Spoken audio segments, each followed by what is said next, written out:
Hello, I'm back again. This is part 7 of an ongoing study from a book that I wrote called Come and Dine.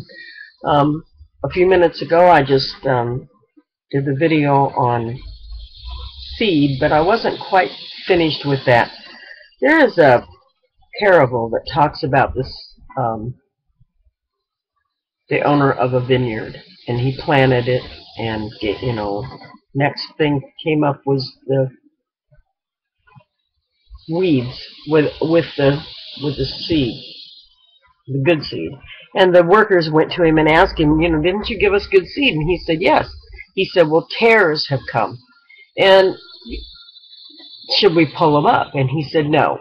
Now, the reason for this is because tares have a root system that actually entwine around the wheat, the roots of the wheat, so they're entangled. So many times we put ourselves spiritually into situations, whether it be a job or a family member or a boyfriend, girlfriend, or a mate, and they're not saved, they're not serving God, they're not inclined to do so, and we think that we're going to transform them, and actually all we've done is become unequally yoked with someone that is not a believer, and they become like tares because their life twists and tangles around ours and makes it so very difficult for us to grow.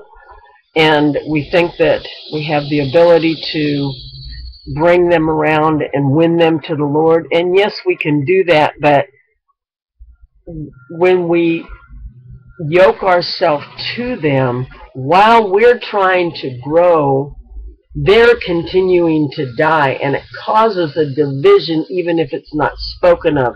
Even if they have enough grace or enough thoughtfulness to allow you to go on your journey with the Lord, you're still yoked together. So there's a constant struggle, if not in the natural realm, in the spirit realm, which is why it's very important for us as Christians to be yoked with believers, whether that is in a business, or whether that is in a relationship as a friendship, or whether that's in a marriage.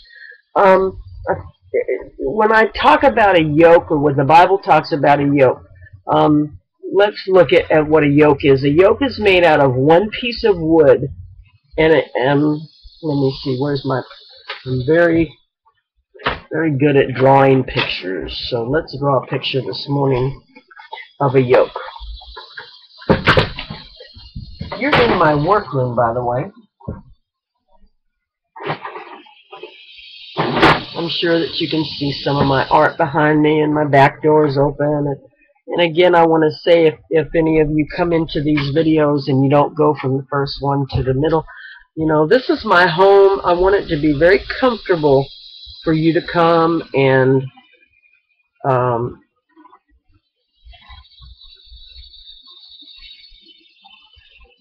let's see.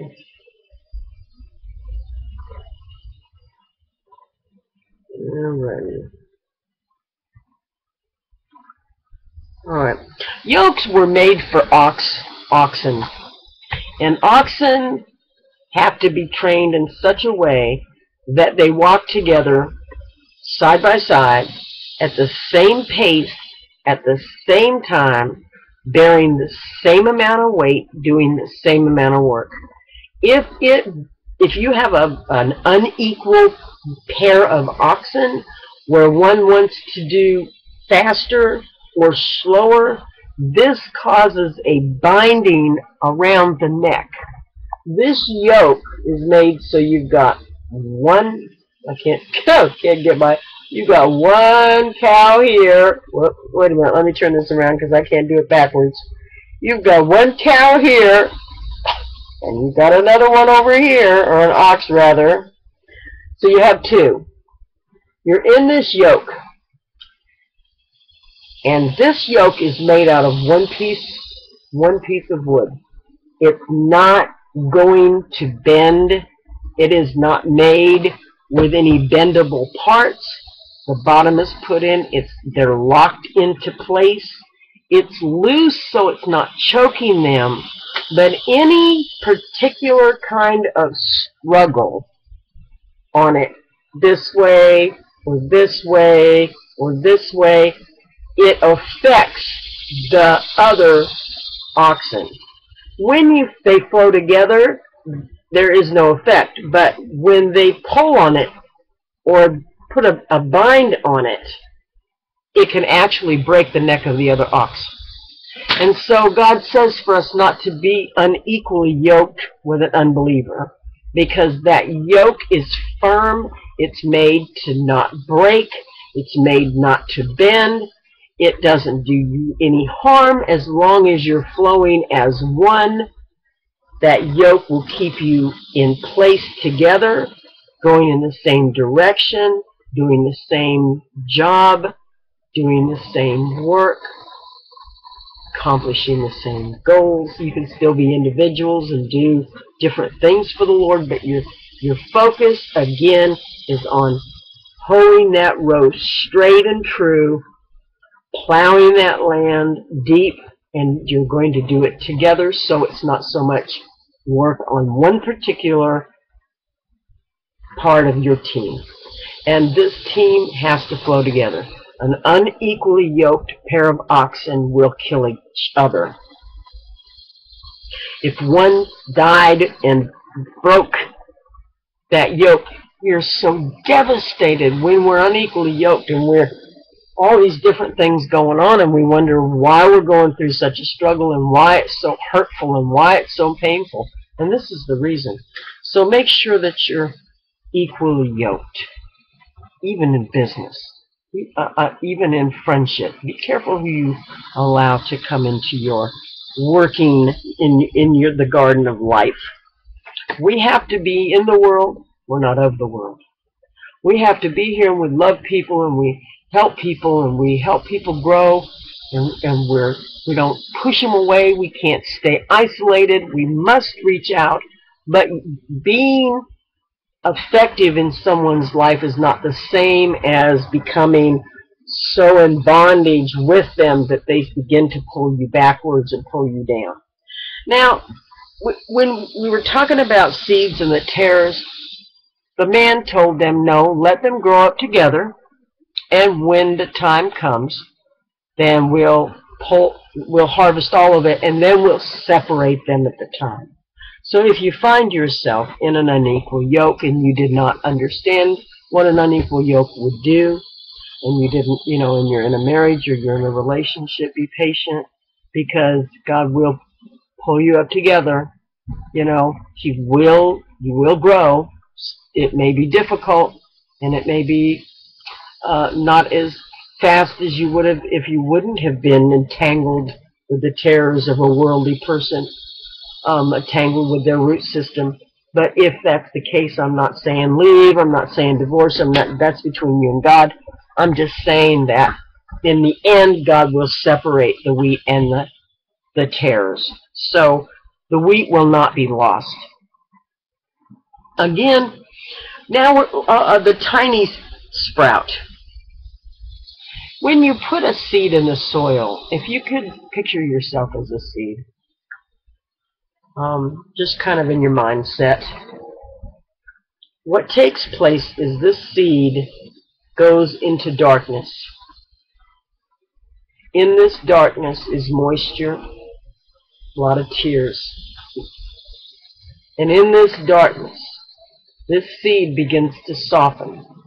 When you have a broken and contrite spirit, and you are willing to allow God to work a work in you, unless you have a broken heart, and I don't mean broken as in wounded by someone else, I'm talking about yielded again, letting that moisture come, those tears of joy when you got saved. How many times when you first got saved did you weep at what Jesus did for you? When you remember Calvary, when you remember the cross, when you remember the nails in his hands, when you remember the humility, or the humiliation that he was put through, the lack of respect, all of these things, the tears will come when you have a broken spirit, when you're yielded to the Lord and you've let Him go, and your heart is not hard anymore. Your heart is not hard anymore.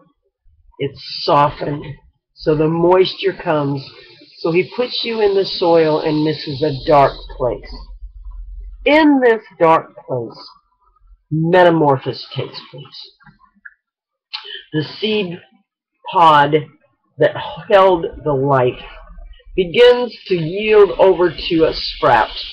The sprout takes the, I don't know how to explain it. I maybe should eventually get some sprouts and let people see what they look like, because that hard shell, when it's softened with enough moisture, will peel away. It'll soften and give way. The seed will separate, and the plant begins to push out from between the two and push this away. This, what it used to be, this two pieces of the seed now, becomes nutrients. It becomes fertilizer. It becomes the sustenance that this plant needs to grow, pushing its way out of the earth toward the sun. So, if you've allowed God to come with the plow, if you've allowed the rain, the tears, if you've allowed the fertilizer, if you've allowed these things to come, then your seed will come up through the ground so quickly and so easily. It will come up with little effort. If you feel once you got saved that everything should be rosy and wonderful, and this is that's the honeymoon stage. Anytime you fall in love, you have a honeymoon stage. And then all of a sudden reality breaks in, and there's bills, and there's work, and he squeezes the toothpaste different, and I don't like the way he talks, and I don't like the way he snores, and things that you didn't know about each other. So you come into this place. So many times we're taught that when you, first of all, if you go to church, that you have to be good to get to go to church, which is a fallacy. Church takes broken people, gives them information to reprogram their mind, the hearing of the word, so that you can become what God has for you to become. Don't think going to church is a quick fix or an easy answer, or you have to be perfect to go, because that your perfection comes from going, not because you're perfect do you go.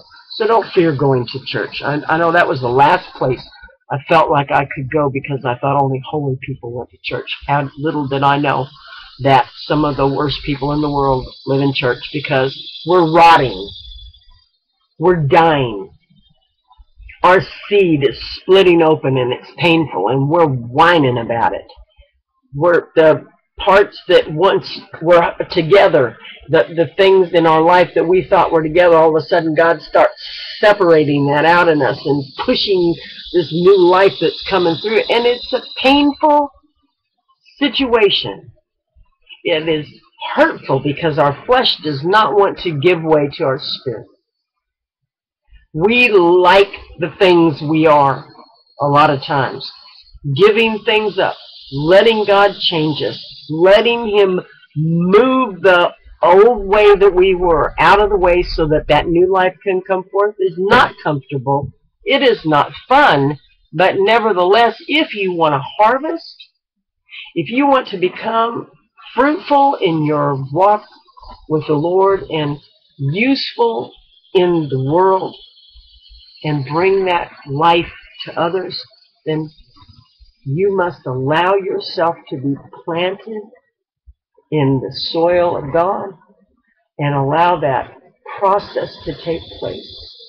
And men and women of God who are leaders, please be patient with the people that you're in charge of, and understand that you can't just tell them, get over it, quit whining.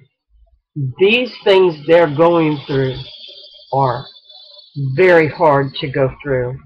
So be a little patient, be a lot patient, full of grace, full of understanding that this process is not easy.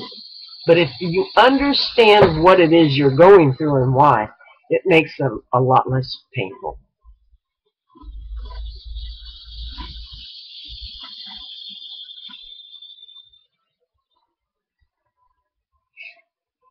Okay? Come back on.